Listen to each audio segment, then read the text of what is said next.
दोस्तों आज की इस वीडियो में आपको न्यूमेरिकल सॉल्व करने का मैं एक ऐसा कमाल का तरीका बताने वाला हूं कि अगर आपको न्यूमेरिकल नहीं आते हैं तो आपको टेंशन लेने की जरूरत नहीं है।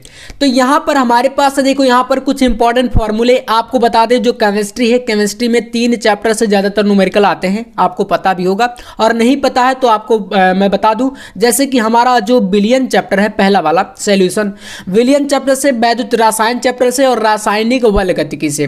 तो ये 3 ऐसे चैप्टर हैं जहां से ज्यादातर न्यूमेरिकल आएंगे। और केमिस्ट्री में मैं बात करूं अगर नंबर की, भाई कितने नंबर का 70 के पूर्णांक में आपका न्यूमेरिकल पूछा जाता है, तो आपको याद रखना है 70 में लगभग मान के चलो कि भाई 15 से 20 नंबर के अंदर ही, मतलब 15 नंबर तक मान के चलो कि 15 से 20 नंबर में आपका न्यूमेरिकल आएगा। इससे ज्यादा नहीं कि भाई आप सोचो कि भाई हाफ रहेगा क्या, 35, 30, 35 नंबर, ऐसा बिल्कुल नहीं है। ठीक है, 15 से 20 में ही रहेगा। तो चलिए भाई हम बात करते हैं न्यूमेरिकल कैसे सॉल्व करना है, लेकिन उससे पहले कुछ इंपॉर्टेंट फॉर्मूले हैं आपके लिए जिनको आपको याद कर लेना है। अभी आपके पास टाइम है, अगर है ना, रिवीजन कर लो, बाकी याद तो आपको होगा ही क्योंकि मैंने इससे पहले भी दिया था। अगर आप चैनल पर पहली बार आए हो तो आपको शायद नहीं मिला होगा, लेकिन कोई दिक्कत नहीं, मैं आपको इसी वीडियो में सारा कुछ क्लियर कर दूंगा। तो देखो यहां से जैसे कि विलियन चैप्टर के कुछ इंपॉर्टेंट फॉर्मूले हैं 5 से 6, उनको तैयार कर लेना आप लोग। एक तो मोलरता ज्ञात करने के लिए आपसे पूछेगा न्यूमेरिकल में, फिर इसके बाद मोलरता पूछेगा, इसके बाद मोल अंश या मोल प्रभाज्य को पूछ सकता है। तो इसका देखो ये फॉर्मूला लिखा गया है आपके सामने, और जहां पर WM ये सब चीजें हैं क्या, तो साइड में देखो आपके सामने लिखा भी गया। जैसे W क्या है, विलेय का भार है, M आपका अणु भार है। ठीक है, ऐसे इसमें आओगे मोलरता का फॉर्मूला, तो इसमें W विलायक का भार है, और बाकी M जो है आपका अणु भार रहेगा, W जो है विलायक का भार हो जाएगा। ऐसे आप आओगे यहाँ पर राउल्ट के नियम में, इसमें आपका कभी कभी आता है बट राउल्ट का नियम ज्यादा पूछा जाता है, तो आप लोग याद कर लेना, है ना। मोल प्रभाज्य के बाद यहाँ पर मोल अंश या मोल प्रभाज्य के लिए हो जाएगा क्वथनांक उन्नयन का अगर ज्ञात करना होगा तो ये फार्मूला लगेगा। जहाँ पर KB आपका देख सकते हो क्या है, TB क्या है, ये सारी चीजें। बॉइलिंग पॉइंट B का मतलब बॉइलिंग पॉइंट है, कहीं पर यह रहता है तो उसको फ्रीजिंग पॉइंट कहते हैं। ठीक है, तो ये चीजें हैं। अब ये आपके बिलियन चैप्टर से हैं। अब जैसे न्यूमेरिकल की बात आती है, भाई कैसे करोगे, तो यहाँ पर हमारे पास एक क्वेश्चन दिया गया है, और इस क्वेश्चन के अकॉर्डिंग मैं देखो आपको सॉल्व करके बताता हूं। क्वेश्चन क्या करा है, अब आपको ध्यान से पहले प्रश्न को अच्छे से पढ़ना है। मान लीजिए कि आपको न्यूमेरिकल में कुछ भी नहीं आता, आप ये मान के चलो, और क्वेश्चन इस तरीके से आपके सामने दे दिया, कह रहा है कि यूरिया का 1 बिलियन भारानुसार 6% है। ठीक है, यूरिया का बिलियन जो है वो कह रहा है कि भारानुसार कितना है, 6% है। अब कह रहा है कि बिलियन में यूरिया तथा जल का मोल प्रभाज्य ज्ञात कीजिए। तो अब यहां पर समस्या बन गई भैया, मोल प्रभाज्य का तो हमें फार्मूला पता होना चाहिए सबसे पहली बात, इसीलिए मैंने बताया कि ये मोल अंश या मोल प्रभाज्य दोनों एक ही हैं। इस फार्मूले को याद कर लेना। ठीक है, XA = अगर आपको विलेय का निकालना है तो आप लोग उसको ऊपर करोगे, अगर विलायक का निकालना है तो उसको ऊपर करोगे, नीचे दोनों को जोड़ देना होता है, दोनों में यही रहता है। तो चलिए यहां पर सबसे पहले देखो कह रहा है कि यूरिया का बिलियन कितना है, भारानुसार 6% है। अब आपको यहां पर यूरिया का भाई साहब अणु भार आना चाहिए कि भैया यूरिया का अणु भार होता क्या है।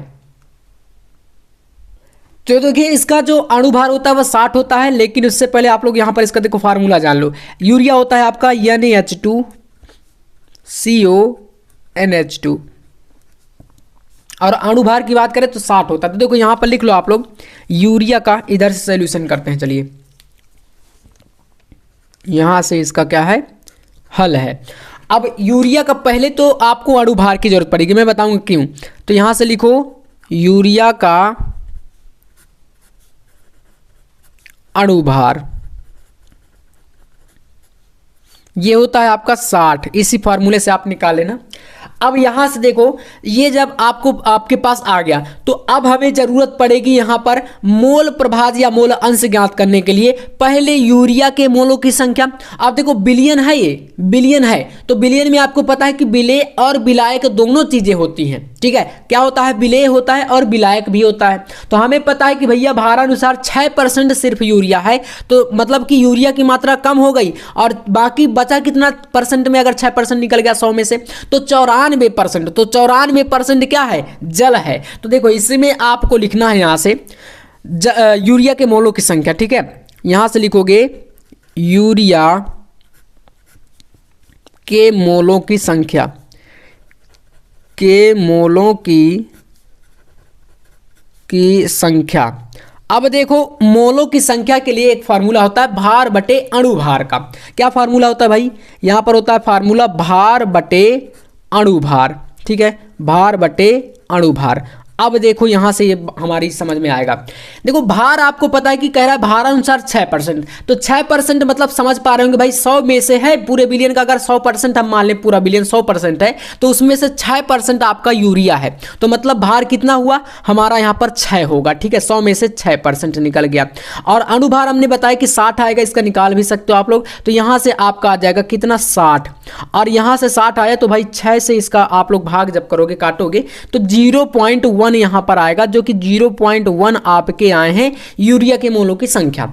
ऐसे ही आपको जल के मोलों की संख्या ज्ञात करनी है, मैं शॉर्ट में बता रहा हूं। तो देखो यहां से, क्योंकि आपको बिलियन में पता है कि भाई बिलियन बनता है तो उसमें 2 घटकों से मिलकर बनता है, विलेय और विलायक से, तो उसमें विलेय हमारा यहाँ पर यूरिया है और विलायक हमारा कोई जल रहेगा। ठीक है, तो जल यहाँ पर आपके सामने बोला है, तो आप चलिए अब जल के मोलों की संख्या ज्ञात करोगे। तो यहाँ से आपको स्टेप वाइज लिखना, और यूपी बोर्ड में न्यूमेरिकल में स्टेप मार्किंग होती है, इतना आप लोग याद रखिएगा।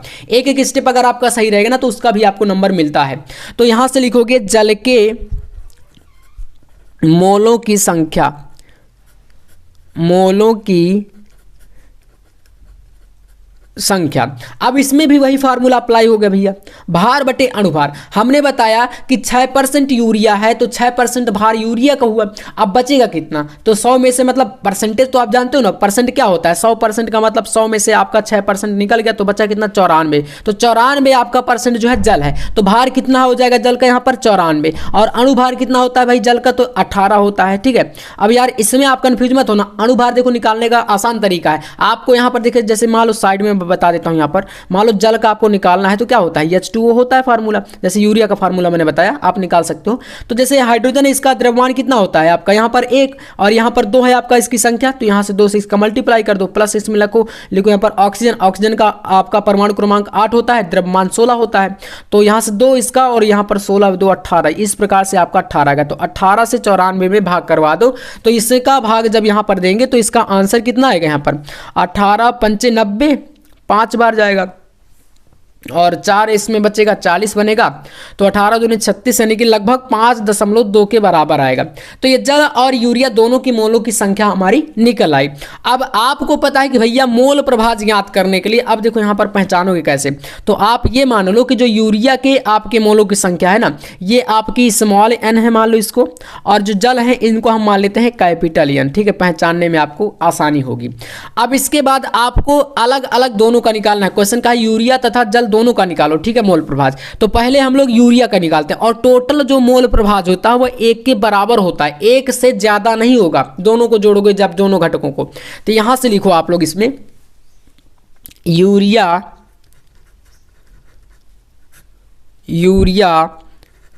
का मोल प्रभाज, यूरिया का मोल प्रभाज। अब आपको पता है कि जिसका हमें निकालना है, मैंने फॉर्मूले में देखो आपको बताया था, इस सूत्र में देखो मैंने बताया था कि जिसका निकालना है उसको ऊपर करिए। ठीक है, तो हमें यूरिया का निकालना है और हम यूरिया को क्या माने हैं, स्मॉल n माने हैं, तो भाई स्मॉल n कहां पर रहेगा, हमारा ऊपर रहेगा। ठीक है, ऊपर कर दो, और नीचे क्या करना है, दोनों को जोड़ना है, दोनों को। ठीक है, दोनों घटकों को, क्योंकि यहां पर देख सकते हो ए और बी वाले घटकों को जोड़ के लिखा है। अगर ए का निकालना है तो ए वाला ऊपर, अगर बी का निकालना है तो बी वाला ऊपर, बाकी दोनों घटक वो आपके नीचे रहेंगे दोनों फार्मूले में। तो नीचे क्या होगा भाई, यहाँ पर n और स्मॉल n आपके जुड़ेंगे, कैपिटल और स्मॉल n दोनों के।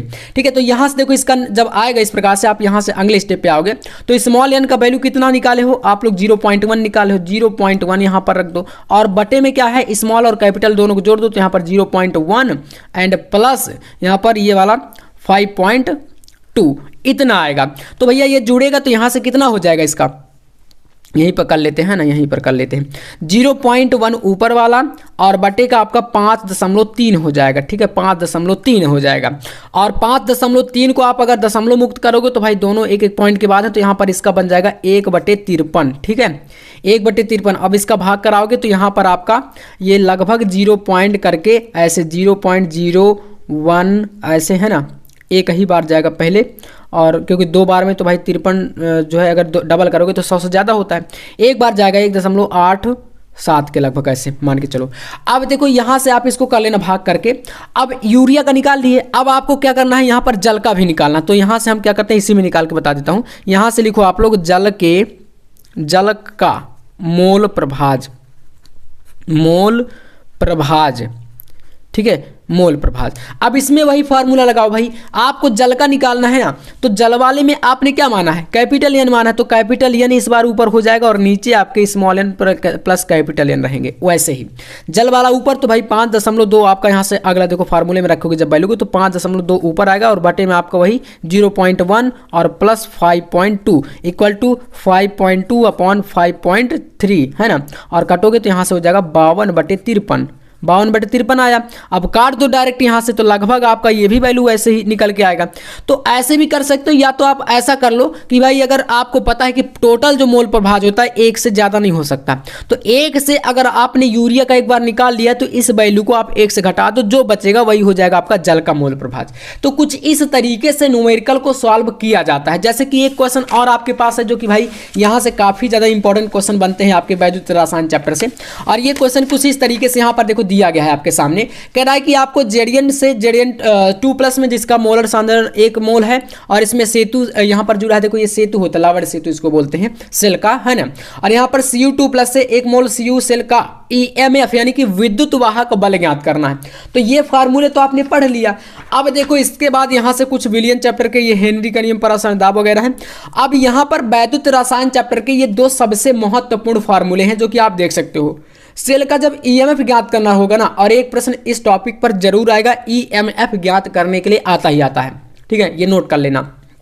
तो इसका फार्मूला होता है E0 cell equal to E0 cathode minus E0 anode. अब कैथोड और एनोड आप अगर पहचान गए यहां पर, तो आप डायरेक्ट आंसर को रख सकते हो। और यहां पर मैं एक ट्रिक भी आपको अभी बताने वाला हूं, कैसे करोगे। देखो सबसे पहले आपको फार्मूला तो भाई याद कर लेना है, फार्मूले के बिना काम होगा नहीं।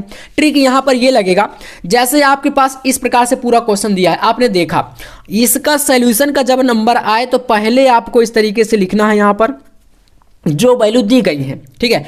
वैल्यू यहां पर क्या दी गई है आपको, यहां पर देखो सूत्र भी पहले लिख सकते हो, अगर आप चाहो तो सूत्र यहां पर लिख लो, मैं आप लोग याद कर लेना, ठीक है। E0 आपको सेल यानी कि विद्युत वाहक बल ज्ञात करना है। E0 सेल बराबर होता है आपका E0 कैथोड माइनस, पहले कैथोड रहेगा फिर एनोड रहेगा, ठीक है। E0 कैथोड, यहाँ पर ये चीज़ ध्यान देना, पहले रहेगा कैथोड फिर माइनस करके आपको लिखना है E0 एनोड, ठीक है। तो यहाँ पर बहुत ज़्यादा बच्चों का डाउट होता है, तो आप ये समझ के चलना कि भाई कैथोड मतलब का पहले और आपका एनोड आपका बाद में। अब इसमें देखो वैल्यू कह रहा है कि यहाँ पर E0 जेडियन 2+ से जेडियन तथा Cu2+ से Cu के लिए मान क्रमशः 0 माइनस का 0.76 और 1 प्लस का है 0.28। अब देखो जो आपकी प्लस वाली वैल्यू है, हमेशा ट्रिक में आपको ये लगाना है कि ज्यादातर चांसेस यही रहते हैं कि जो प्लस वाली वैल्यू होती है वो कैथोड रहती है, क्योंकि आपको भाई इसको पहले रखना है। क्या करना है, इसको पहले रखना है। और एनोड वाली वैल्यू ज्यादातर आपकी होती है नेगेटिव पर, है ना। तो ये याद रखना कि भैया जो एनोड है उसमें आपका ऑक्सीकरण होता है और कैथोड जो होता है उसमें अपचयन होता है। क्या होता है, अपचयन। तो देखो इससे आप यहां पर लिख सकते हो वैल्यू को। वैल्यू कैसे लिखोगे, आपको यहां पर मान लेना कि E0 जो कैथोड है वो आपकी, यहां पर ये ट्रिक है मैं बता रहा हूं, ठीक है, ज्यादातर चांसेस में यही रहता है। E0 कैथोड आपका इसमें कौन सी है, पॉजिटिव 0.28 वाली, तो ये वैल्यू पॉजिटिव, तो मतलब यही है आपका क्या, कैथोड, ये पॉजिटिव का है 0.28 वोल्ट ये दिया है। और आगे देखोगे तो E0 कैथोड के बाद एनोड वाली वैल्यू जो दी गई है वो यहाँ पर दी गई है इस तरीके से। E0 एनोड वाली वैल्यू आपके सामने इस तरीके से दिया है यहाँ पर, इक्वल टू माइनस का 0.76 वोल्ट, ये दूसरी वैल्यू दी गई है। अब आपको बस यहीं पर दिक्कत आएगी, तो इसका सिंपल सा यही ट्रिक है जो मैंने बताया कि आपको याद रखना है कि जो कैथोड होगा इस फॉर्मूले के अकॉर्डिंग, सूत्र याद कर लेना, सूत्र सबसे इंपॉर्टेंट है। कैथोड आपका वही रहेगा जो पॉजिटिव रहेगा और एनोड आपका वही रहेगा जो नेगेटिव रहेगा। ज़्यादातर मतलब 90% चांस में यही रहता है, ठीक है। और बाकी ज़्यादा डीप में बताएंगे ऑक्सीकरण अपचयन में, तो फिर वहाँ पर आपको पता है कि अभी हमारा एग्जाम का टाइम है और आपने शुरू से किया नहीं, तो कुछ टिप्स और ट्रिक्स के थ्रू ही आप ये सारी चीज़ों को कर सकते हो। बाकी फार्मूला याद कर लेना, इतना बड़ा भी नहीं कि आप याद ना कर पाओ। अब चलो यहाँ से रख दो वैल्यू को, तो भैया E0 सेल बराबर आपका यहाँ से हो जाएगा कैथोड की वैल्यू 0.28 और फार्मूले में क्या है माइनस है और इसके बाद यहाँ पर एनोड की वैल्यू क्या है, माइनस की है, तो यहाँ से माइनस की वैल्यू 0.76 इसको रख दो। आगे जब लिखोगे तो यहाँ से भैया आ जाएगा 0.28 और ये माइनस माइनस क्या हो जाएंगे, प्लस हो जाएंगे, तो 0.76 ये हो जाएगा। आगे देखोगे तो 8 और 6 यहाँ पर कितना हो जाएगा, 14 का 1 हो जाएगा हाँ यहाँ पर, और इसके बाद यहाँ पर 7 2 9 1 10, मतलब कि 1.04 है ना, 1.04 वोल्ट आ जाएगा ये पूरा। यही है आपका ई नॉट सेल का वैल्यू, मतलब कि यही है आपका क्या, विद्युत वाहक बल। इतना आपको ज्ञात करना है। और ऐसा प्रश्न आपके पेपर में एक क्वेश्चन हमेशा बनता है, ठीक है, और आएगा भी, आप नोट कर लेना। तो चलिए मैं आपको कुछ इंपॉर्टेंट यहाँ पर फार्मूले बता दूं। ये फार्मूला आपके लिए मोस्ट इंपॉर्टेंट है, इसको याद कर लेना। नेरनेस्ट समीकरण से भी आता है, तो ये फार्मूला एक दिया गया है। इसके बाद यहाँ से बात कर लेते हैं चालकत्व की। तो यहाँ पर देखो चालकत्व का फार्मूला ज्ञात करने के लिए कभी कभी क्वेश्चन कहता है कि चालकत्व ज्ञात करिए किसी रिएक्शन में। ऐसे C बराबर आपका होता है 1/R। R आपका प्रतिरोध है, विशिष्ट चालकता कप्पा बराबर L/R इंटू A होता है। तुल्यांकी चालकता ज्ञात करने के लिए पूछेगा तो आपका ये फार्मूला लगेगा। कोलराउस नियम से आपका ये फार्मूला होता है, जो कि आपको पता है अनंत अनुता पर आपका उसके धनायन और ऋणायन की मोलर चालकताओं का योग होता है, ठीक है। तो यहाँ पर धनायन और ऋणायन दोनों दिए गए हैं। फिर इसके बाद आपका एक चैप्टर है जो कि है रासायनिक बल गतिकी, और यहाँ पर 2 फार्मूले आपको बिल्कुल तैयार करके जाना। यहाँ से भी एक क्वेश्चन फिक्स है पेपर में आना, जिसमें अर्धायु काल का प्रथम कोटि की अभिक्रिया का T½ = 0.693/K, जहाँ के वेग स्थिरांक है प्रथम कोटि की अभिक्रिया का, और एक प्रथम कोटि की अभिक्रिया का वेग स्थिरांक ज्ञात करने के लिए आता है, जो कि K = 2.303/T log A/A-x। T आपका समय है, A आपका प्रारंभिक सांद्रता होती है, और A-x आपका T समय के बाद बची हुई पदार्थ की सांद्रता होती है। तो इतने फॉर्मूले हैं जो कि मैंने बता दिया पूरा अच्छे तरीके से, देख सकते हो यहाँ पर सारे के सारे ये सूत्र हो गए, और इनको लगा करके आप लोग बड़े ही आराम से अपने न्यूमेरिकल का एकदम 4 चांद लगा दोगे आप लोग न्यूमेरिकल में, और बिल्कुल आपको पूरे नंबर मिलेंगे भी। तो चलिए, अगर क्लास पसंद आया हो, कुछ सीखने को मिला हो, तो लाइक करके चैनल को सब्सक्राइब कर सकते हो, क्योंकि नेक्स्ट वीडियो आपको और इंपॉर्टेंट टॉपिक पर मिलेगी। मिलता है नेक्स्ट वीडियो में नेक्स्ट टॉपिक के साथ, तब तक के लिए जय हिंद, वंदे मातरम।